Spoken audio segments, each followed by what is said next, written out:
တာဝါတိုင်းတွေကိုဘာကြောင့်ဆေးတုပ်ရသလဲအမေရိကန်ဟာလျှက်စမိကျိုးသွဲတန်းတဲ့တာဝါတိုင်းတွေကိုဆေးတုပ်ဖို့အလုပ်သမားတွေငှားရမ်းရမှာဒေါ်လာတန်းရကြီးပြီးအကုန်ကြခံနေရတာဆိုတာသိပါသလားဒါဆိုအစိုးရကပတ်စံတွေကိုတကယ်ပဲအလားအသာဖြုံးတီးနေတာလားတေချာပါမဟုတ်ပါဘူးဒီတာဝါတိုင်းတွေကိုဆေးတုပ်တာကအလားအပအတော့မဟုတ်ပါဘူးဒါဟာတင့်စီလျှက်စမိအမြဲရနေစေဖို့ကူညီပေးတဲ့လုပ်ငန်းစဉ်တွေကတစ်ခုဖြစ်ပါတယ်ဒီတာဝါတိုင်းတွေကတစ်နှစ်ပတ်လုံးအပြင်ဘက်မှာရှိနေတာထက်ပြီးနေပူမိုးရွာလေတိုက်တောက်တွေနဲ့အပူချိန်အပြောင်းလဲဒဏ်တွေကိုအမြဲခံနေရတာပါအပေါ်ရန်အကာအကွယ်ဆေးတွေပျက်စီးသွားတာနဲ့တပြိုင်နက်အောက်ကတမ်နီတွေကစတင်တန်ကြီးတက်လာပါတယ်အဲ့ဒီတန်ကြီးတက်တာဆက်ဖြစ်နေမယ်ဆိုရင်လျှက်စစ်မီတွေ့တန်းတဲ့လိုင်းတစ်ခုလုံးရဲ့ဘေးကန်းလုံခြုံရေးကိုချင်းချောက်လာနိုင်ပါတယ်ဒါကြောင့်အလုပ်သမားတွေက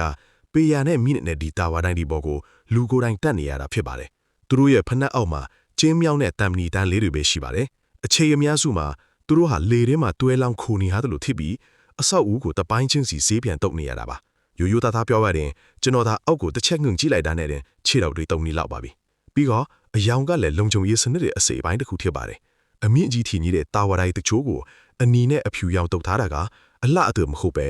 အနှိမ့်ပြန်လိုင်းနေတဲ့လင်းရင်တွေမြင်ကျွေ့နိုင်ပြီးတိုက်မိတာကိုရှောင်နိုင်မှုဖြစ်ပါတယ်ဒါကြောင့်ဒီအလုပ်သမားတွေဟာတာမနီတွေကိုဆေးတုပ်နေလုံးတတ်မဟုတ်ပါဘူးသူတို့ဟာလှည့်စစ်တာအားပေးစနစ်ကိုကာကွယ်ပေးတာတာဝါတိုင်းရဲ့တက်တန်ကိုရှေ့စေတာနဲ့လေရင်တွေဘေးကန်းလုံခြုံရေးအတွက်ပါကူညီနေရတာဖြစ်ပါတယ်ဒါဆိုတင်ဘူးလို့ထင်ပါလေ